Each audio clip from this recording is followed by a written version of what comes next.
He is a legitimate Aikido black belt.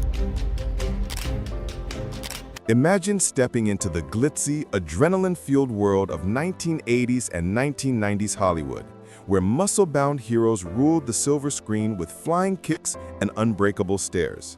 Two titans emerged from this era, each carving out a legacy in action cinema that captivated millions. But beneath the explosive fight scenes and box office triumphs lurked a simmering feud that exposed the raw underbelly of fame, ego, and authenticity.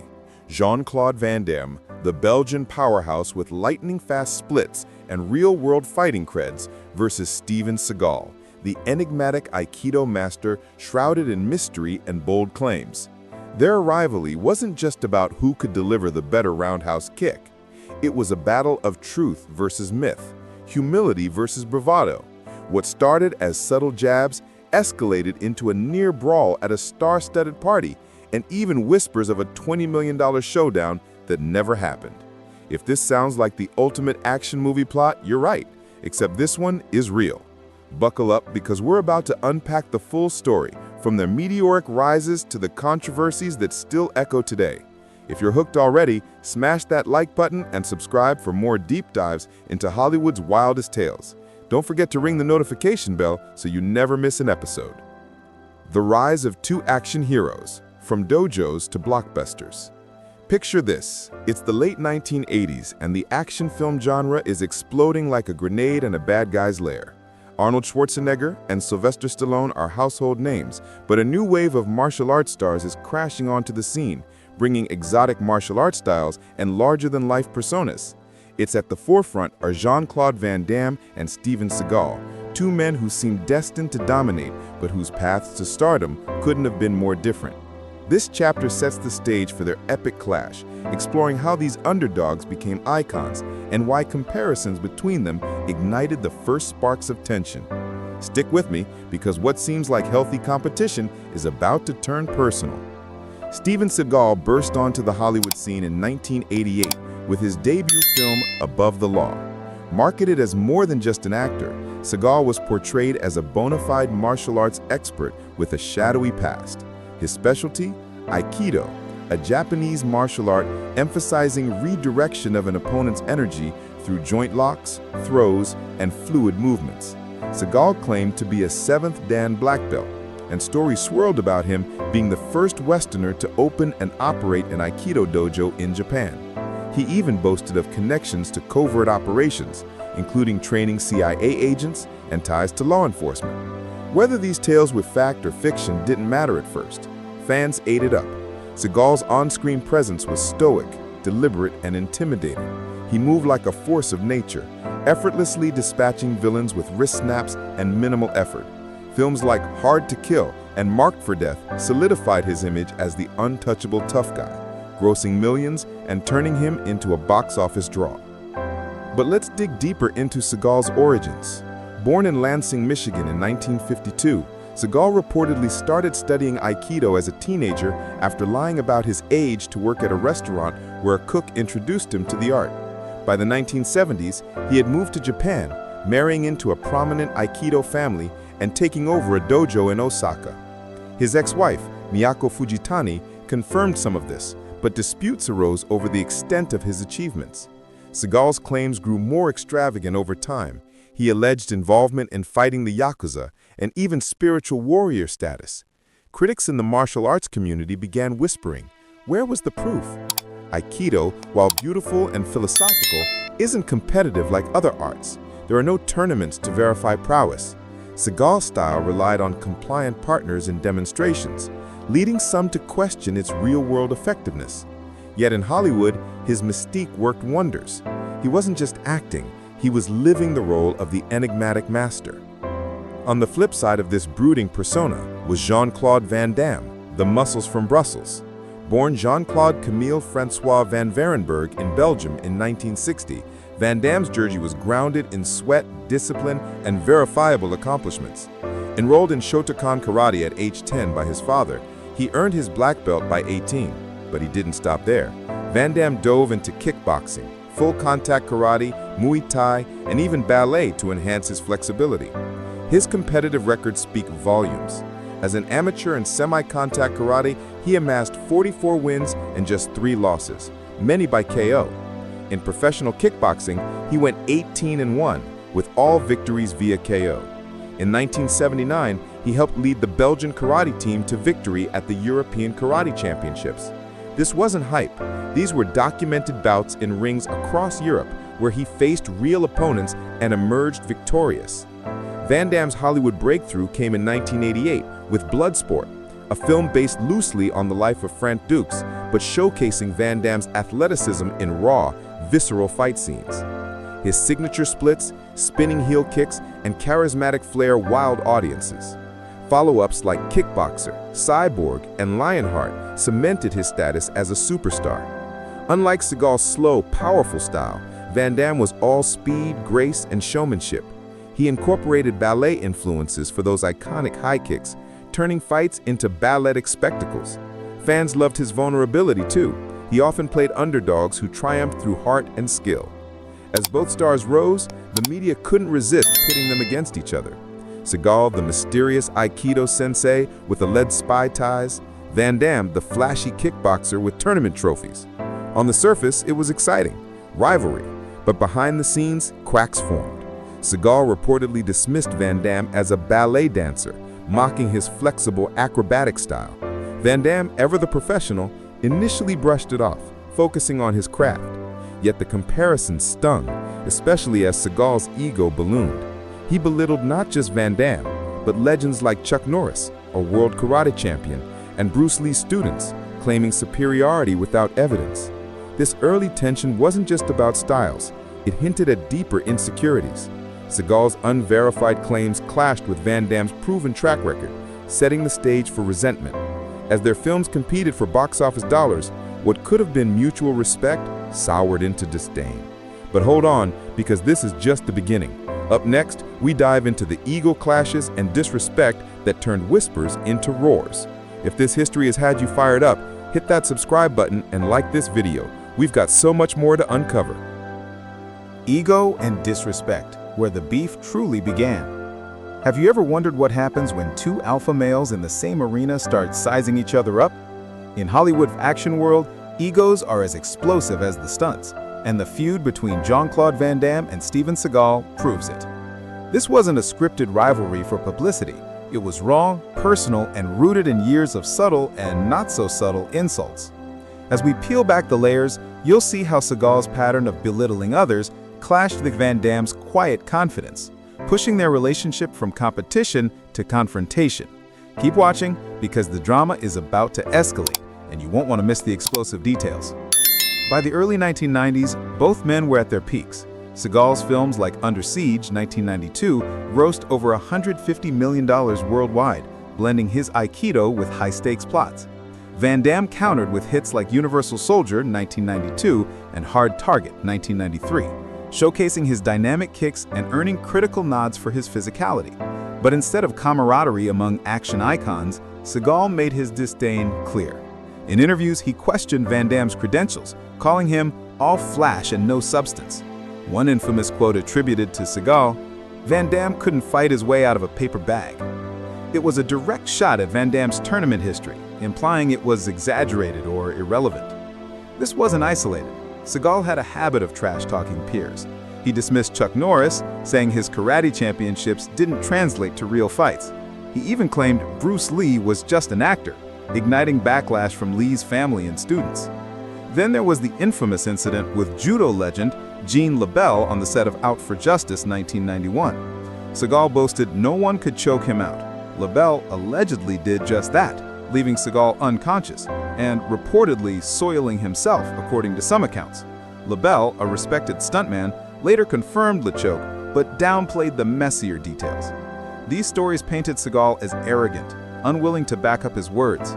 Van Damme, in contrast, rarely engaged in mudslinging. His philosophy? Let action speak. He trained rigorously, often performing his own stunts, and spoke humbly about his roots. "I come from a small country, but I worked hard," he'd say in interviews. Yet Seagal's jabs accumulated. Industry insiders noted Seagal referring to Van Damme as that ballet dancer, a dig at Van Damme's ballet training for flexibility. Van Damme heard the rumors and remembered. In private, he distanced himself, but publicly he remained diplomatic, until the pot boiled over. The media fueled the fire, speculating on who would win in a real fight. Martial arts experts largely favored Van Damme for his competitive experience and versatility. Seagal's Aikido, while effective in controlled settings, was seen as less practical against a striker like Van Damme. Seagal doubled down, boasting he could easily take Van Damme. Van Damme's response? Subtle but pointed. In one interview, he smirked, "I don't remember seeing him in any tournaments." It was a masterclass in restraint, highlighting Seagal's lack of verifiable fights. This chapter of disrespect laid the groundwork for their infamous encounter. Years of provocation pushed Van Damme from patience to action. Seagal's arrogance, unchecked by evidence, clashed with Van Damme's grounded reality. But why did Seagal target Van Damme so relentlessly? Some say insecurity. Van Damme's charisma and athleticism threatened Seagal's mystique. Others point to Hollywood's competitive nature. Whatever the reason, it culminated in a moment that could have changed everything. If this ego battle has you on the edge of your seat, like and subscribe now. We're heading straight into the heart of the storm. Activate those notifications, because the next chapter reveals the night it all nearly exploded. The infamous Stallone party incident, the almost fight that shook Hollywood. What if I told you that one of Hollywood's most legendary near-brawls happened not on a movie set, but in the backyard of Sylvester Stallone's mansion? It's 1997. Miami is buzzing with celebrity glamour, and a party at Stallone's home turns into the stage for a showdown between Jean-Claude Van Damme and Steven Seagal. This incident, confirmed by multiple witnesses, including Stallone himself, is the pinnacle of their feud, a moment where words could have turned to fists. Hang tight, because we're breaking it down step by step, and the revelations might surprise you. The scene? A lavish gathering packed with action stars, models, and industry bigwigs. Stallone, fresh off Copland, hosts to celebrate Hollywood's elite. Seagal arrives with his usual swagger, ponytailed and stoic, regaling guests with tales of his Aikido mastery and alleged CIA exploits. As the night progresses, Seagal's boasts turn to familiar territory, dismissing rivals. Van Damme's name comes up, and Seagal claims he could wipe the floor with him. Word spreads through the party like wildfire. Van Damme, enjoying the evening quietly, catches wind of the trash talk. Fed up after years of insults, he confronts Seagal directly. According to Stallone's later recounting in interviews, Van Damme approached calmly. "I heard what you said. Let's go outside." No yelling, no dramatics, just a straightforward challenge. The room hushes, eyes widen. Seagal, the self-proclaimed unbeatable master, smirks and brushes it off, trying to laugh away the tension. But Van Damme presses. "You talk a lot. Let's see what you can do." Seagal doesn't budge.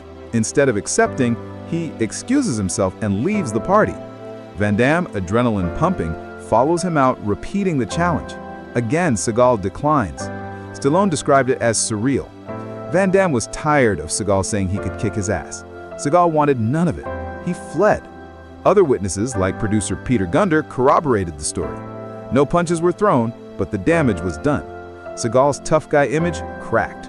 Van Damme emerged as the one willing to back his words. The fallout was immediate. Whispers turned to headlines, with fans debating the what if.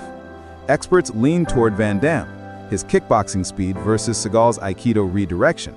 Stallone, when asked years later who would win, said bluntly, Van Damme was too strong. The incident exposed Seagal's bluff, fueling doubts about his claims.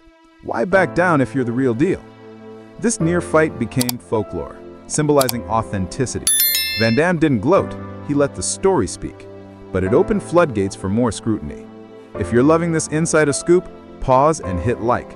Subscribe for more Untold Hollywood stories. Bell on, because next we explore how Van Damme called out Seagal without throwing a punch. Van Damme calling out Seagal, the quiet takedown.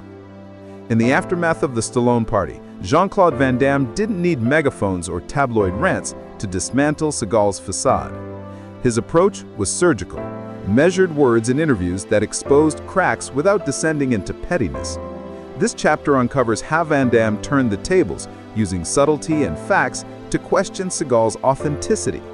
It's a masterclass in class, and as we delve in, you'll see why silence can be louder than shouts. Stay tuned, the truth bombs are incoming. Van Damme's post-incident strategy? Dignity. He rarely named Seagal directly, but alluded to some actors who exaggerate their abilities. In a 2000s interview, he said, "Real fighters don't need to put others down." The context was clear. When pressed about the party, Van Damme smiled. "It's time for the truth."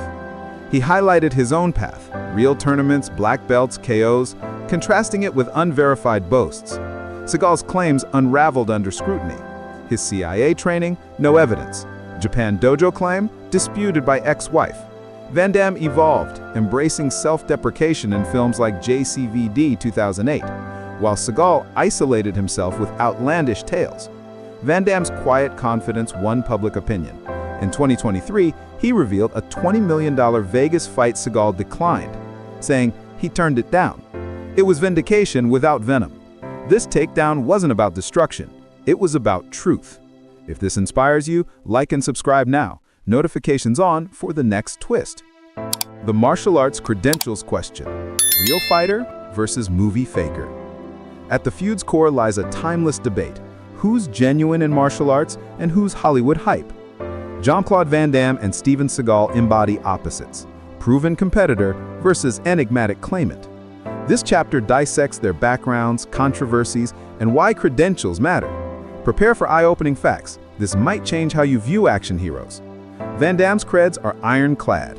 Black belt in Shotokan at 18, 18-1 kickboxing record, all KOs, 44-4 semi-contact, European champ. He trained in Muay Thai, Taekwondo, versatile, battle-tested. Seagal's 7th Dan Aikido, Japan dojo claim but murky. No competitions, Aikido non-competitive. CIA ties, unproven lies per critics. Controversies, fraud accusations, assault allegations, Putin friendship. Experts favor Van Damme's practicality over Seagal's theory.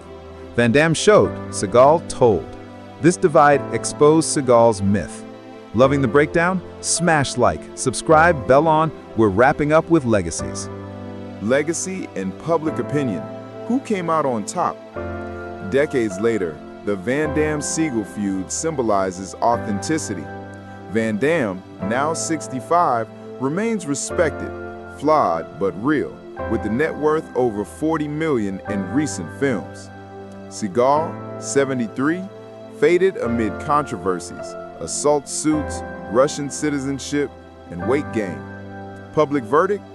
Van Damme won without fighting. Humility triumphed bravado. What do you think? Skill or image? Comment below. Thanks for watching. Like, subscribe, notify for more.